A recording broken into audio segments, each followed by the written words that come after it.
Now, ladies and gentlemen, if you enjoyed this afternoon here at Sedgfield, do come us again, see us tomorrow. Obviously, it's Father's Day, and what better treat for your dad or your father to bring him here. It's going to be another fantastic afternoon, and we'll put all the battles on again, and all the vehicles, and all the living history. It's an event we're really trying to build up here in Sedgfield. Obviously, it's a brilliant venue to use. So we're going to see, first of all, the reenactors coming on. And we're all going to be marching in time period. So the first reenactors is the Greeks, Comitatus. Now the thing about the Greeks, they were really the best organized army in the ancient world. Sparta and Athens, they fought a long civil war together, and because of that they learned the art of ancient warfare. Very, very well equipped, disciplined army with the Greeks, and they had to be, because that part of the world they were faced all the time by invasions from Asia and Turkey. And then, of course, later on, invasions from the north of the country as well. So those are the Greek soldiers.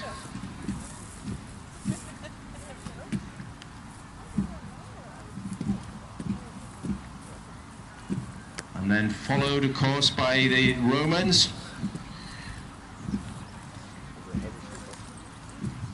Legio 8.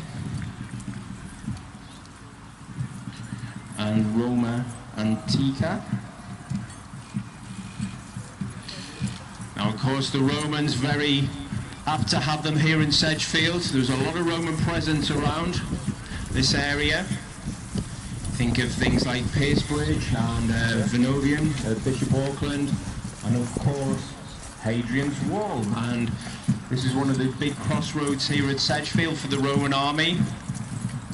And if you can cast your mind back to Roman times, this is exactly how it would have been, but multiplied probably 1,000 times. And these Roman soldiers, the legionaries, they would have been far from home. And what a tough posting that would have been over Hadrian's Wall. Very, very different from their native Italian land. It was the Roman army that really brought warfare in ancient time to an end. Roman soldiers were very, very well looked after, well paid, well disciplined and well trained. Not like us, mate. And they were a force that was basically invincible. As we know, conquered most of Europe and Northern Africa as well. A massive, massive empire. From Hadrian's Wall right over to Egypt and Cairo, and right across to Jerusalem. Greeks, Romans, and then behind them, militaries, and then Celtic, Roman and Saxon. Behind them, the Vikings,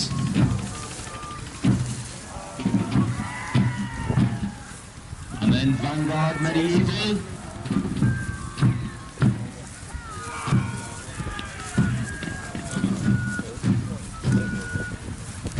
and then the Crusaders,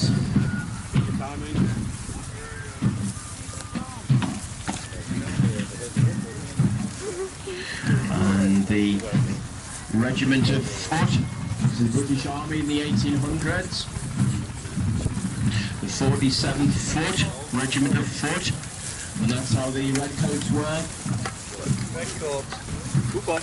in the 1800s. And this is how they would have fought in the Redcoats in America, in Canada, George Washington, the War of Independence, of course. And then behind them, the fantastic display from the American Civil War.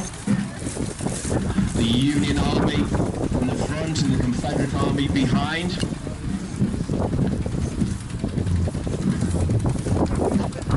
There's a lot of upset and casualties in the American Civil War, of course. Family fighting family. Brother fighting brother. There was a lot of shock in the American Civil War about how many casualties and what damage modern welfare could have been done. Before then, a battle between soldiers, maybe 1,000 casualties. But in the American Civil War, there were battles where there was 8,000, 9,000 casualties. The whole art of war and the mechanism of war and killing other soldiers had really improved by then. And long gone are the muskets that the 47th Regiment of Foot would use. And then, of course, the American Civil War used rifled guns, which were capable of actually shooting a bullet a lot further and a lot more accurately. Cannons and even Gatling guns were developed in the American Civil War.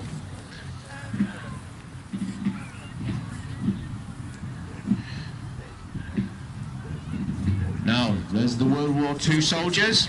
Leading the way is our brave British regiment there, the Duke of Wellingtons. Behind them, the Americans that we saw earlier on.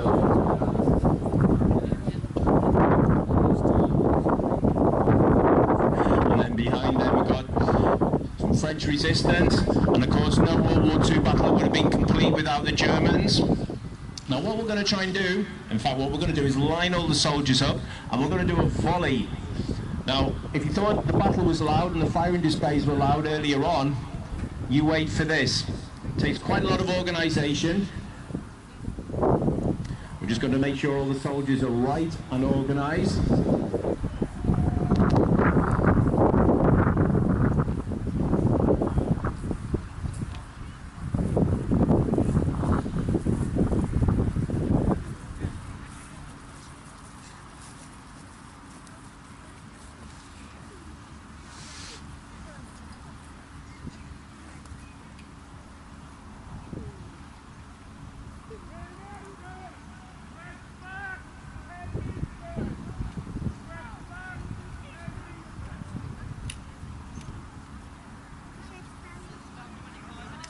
And the reason we do that, ladies and gentlemen, is we're all nice and safe.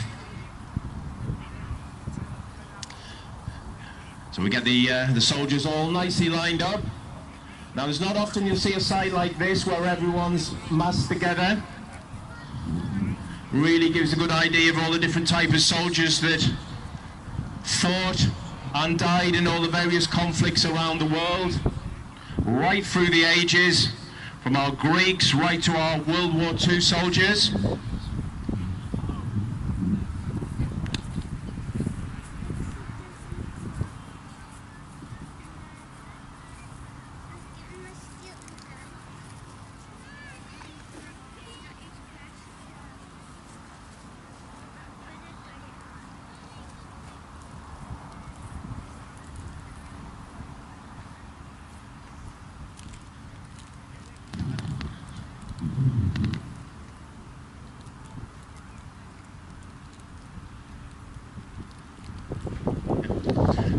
Right, ladies and gentlemen, we're going to start off with a little fire display for the American Civil War. Because we've got quite a lot of American civil soldiers, there's what's called a ripple fire. We're going to start firing at one end and right across, which would be quite good. And then we're going to have a volley with all the soldiers. So I'm sure we want to see the American Civil War firing the muskets. They're black powder muskets, of course, reloaded every time with a ramrod. So I'm going to put you in charge of the officer there. When you're ready, soldiers.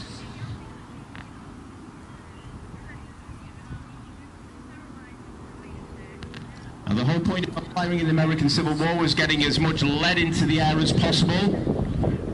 So the men were really tightly packed. So they would start at one end and ripple through.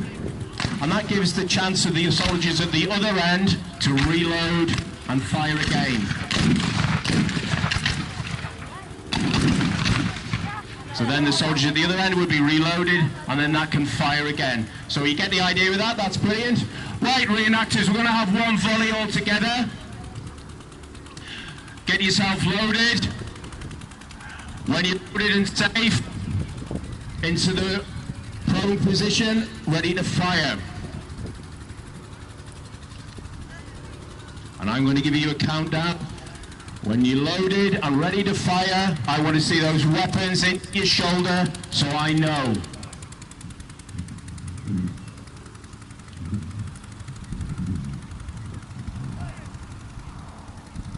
And I'm going to give you a countdown from 5 to 1. And I want the audience to join in. We're going to count down 5, 4, 3, 2, 1, fire. Okay? And that was on fire, by the way, because I'm getting out of the way. So we're going to count down with us. I'll go through that again. We're going to go 5, 4, 3, 2, 1, fire. And that wasn't fire. Reload. That was another practice. I tell you what, you know, we can't get the soldiers like we used to. Reload. Now, can instructions get any more simple than this? Right, listen in, reenactors. We're going to count down. I'm going to count down with the great help of the audience. We're going to go 5. We're going to go 4. We're going to go 3. We're going to go 2. We're going to go 1. And then I'm going to say the F word. Which, of course, is fire. Don't, because I dared say it. Right, soldiers, when you're ready, I want to see you ready.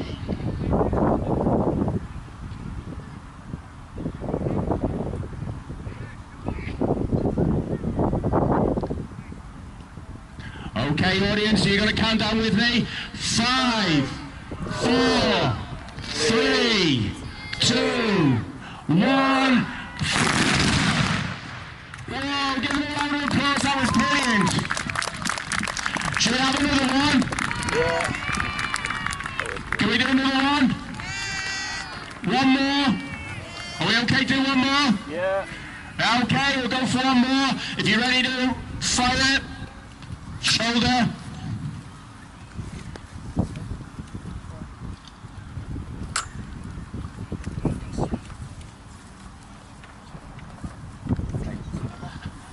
Yeah, can we?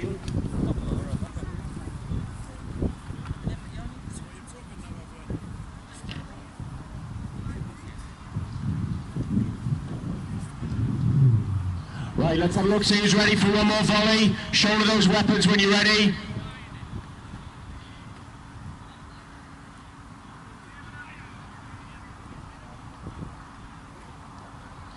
Here we go again. 5, 4, 3, 2, 1. Give them a round of applause, that was brilliant. Now then, ladies and gentlemen, we come to a very, very important part for our reenactors, and that is to remember. Very poignant at the moment with all the troubles in the world, and we would like you to join with our reenactors in a minute's silence, where we can remember friends, colleagues and family that fought and died in conflicts, and of course all the troubles that are happening particularly today. So join with us in 1 minute's silence.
Ladies and gentlemen, give yourselves a round of applause. Give the reenactors a round of applause. And one fantastic round of applause for our pyrotechnic team, Battlefield Pyrotechnics. Now all these reenactors do this for free. No one gets paid to do it, it's just for the love of the hobby. If you fancy joining in this great hobby, have a chat with them, have a look around the living history, stay out of the battlefield area until we make it nice and safe. Enjoy the rest of the afternoon, ladies and gentlemen. Spread the word around. This is a great event. We want this here next year for Sedgfield and the local community.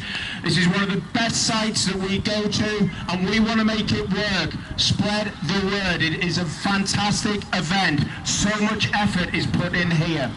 I'll hopefully see you again tomorrow. Do come back Father's Day, bring your father out for a treat, have a look around the living history, and stay safe and enjoy the rest of the afternoon. Thank you very much.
You want to find out, Sean?